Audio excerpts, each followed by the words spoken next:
me? Then you negotiate with your body to find more strength, but don't you give up on me, Brock. You keep going, you hear me? You keep going, you're doing good. You keep going. Do not quit on me. You keep going. It hurt. I know it hurts. You Well, keep there are many going. types of trainers, and we of course know it's their job to push us, but what happens when that relationship, maybe it turns into a little bit of a negative experience? Well, can it affect your workout journey?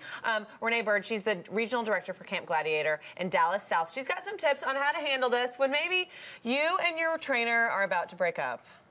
You know, breaking up with a trainer is a lot like breaking up with your hairdresser. Nobody wants to do it. Nobody wants to do it, and you keep going. Yes. I've never broken up with a hairdresser before, but I have broken up with a trainer, and it's hard because it's like they see that you're starting to get in shape, and then they're like, well, you're going somewhere else. It's very awkward, but how do you have that conversation of what you want to do for me, I'm not getting out of this? Well, a lot of times, first you have to identify what are the reasons, because sometimes the reasons could be your trainer has lack of knowledge. Sometimes you find that they're texting on their phone. Maybe they're arrogant.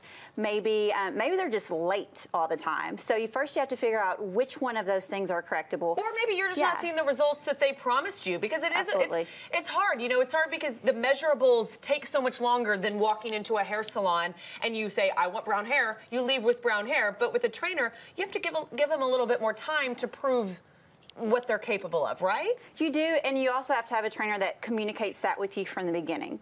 So the big thing is leaving that door of communication completely open, because you have to remember it's a partnership. Right. It's exactly what it takes, because it's more like a lifestyle change. You actually have a life coach when you have a personal trainer. Because you can't expect to go in there and be like, and have them do their job, and then you go home and eat 3 pints of ice cream. Exactly. And then be like, well, my body just isn't changing. Exactly. So leaving that door of communication completely open the whole time. So figure out the whys first. Why do I hate you? Why do I want to fire you? Why do I want to break up with you? Is any of it fixable? Because if it is something like being late, you can easily address the situation without being rude, but being honest by saying something like, you know what, I realize you're very busy, you have a lot of clientele. What do you think about moving this time so that it fits you better? And as a trainer, if a client comes to you and has that conversation, does that make you defensive? Does that make you, are you almost expecting somebody to, are you expecting to have those touch-base conversations with your clients on a regular basis? Here's the thing. Any great trainer welcomes those comments, because we want to be better trainers, not for you, but because when you leave our training session, you are our referral system, right?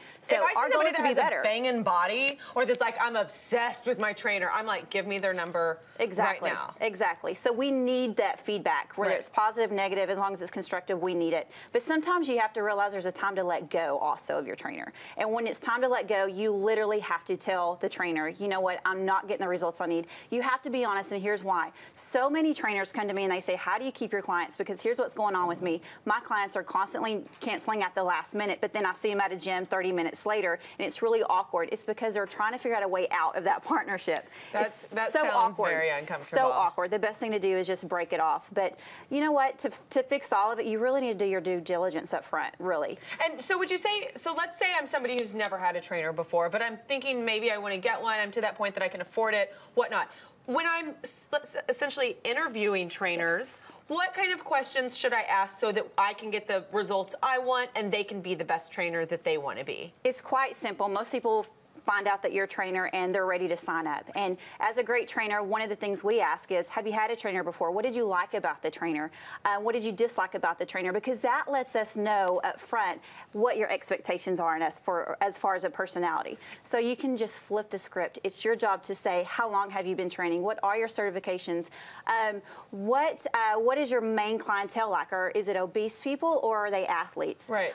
What is your greatest success story and why? That tells you a lot about that person's personality and knowledge all in one conversation. And would you say is it realistic to say, can I have maybe 1 or 2 sessions on the house to just see if I like your style? Can I ask that question? Is that out of the possibility? Absolutely not. A lot of people, it's welcomed. A lot of trainers will give you 15 minutes, 30 minutes, something like that. Some of them will give you an hour. Some of them do other things like group fitness, and they'll say, you know what, why don't you come out to this weightlifting class just with me to see for free? if I like their style. Absolutely. Because if I tell somebody I have asthma and then they say, we're going to go run the bleachers at SMU, I'm going to be like, well, clearly there's a disconnect here. Yes. Knowledge is power with the trainer. You have to have a knowledgeable trainer, and you have to do your due diligence up front. Otherwise, you find yourself either cycling through trainers, or you find yourself giving up all the time because you're constantly leaving a trainer and then And going then you're back to where you were. unhappy, and your body's unhappy, you don't look good, you don't feel good. It's a big, vicious cycle. It is. Now, I have to mention real quick, you've got a cute little belly on you, and that's not because she's out of shape, because Lord knows this woman never is. You're expecting. I am, and we're so excited. I'm 4 months, so. And I asked her, I said, how do you feel? She's like, oh, I have more energy than ever. Have you seen this body? Of course she We has. taught spin this morning. I taught weightlifting this morning. Yeah, it's great. And it just goes to show all the women out there that are pregnant that, like, your fitness regimen doesn't have to change either. Keep moving. This is going to give you, I feel like, such a new perspective, too, on fitness and women that maybe come out of pregnancies or are pregnant. Absolutely. Yeah. It's amazing how many women have now come out of the closet with, oh my gosh, I don't work out because I thought I couldn't, or I don't work out because I thought it was going to affect my breastfeeding with my newborn. Right. It's just crazy. So it's amazing. Well, congratulations. Thank We're so you. excited to see your growing baby belly Thank you. bump. For more information and details on what Renee Byrd shared with us today or what maybe she can do for you, check out our website, and you can find that at thebroadcasttv.com. Well, now that you've burned off all these calories with your trainer, maybe we should go put a few back on. You know, break even, chow down on some delicious Mexican food. Ooh, I know that's my kryptonite. Uncle Julio's, they are in the kitchen, and it smells good.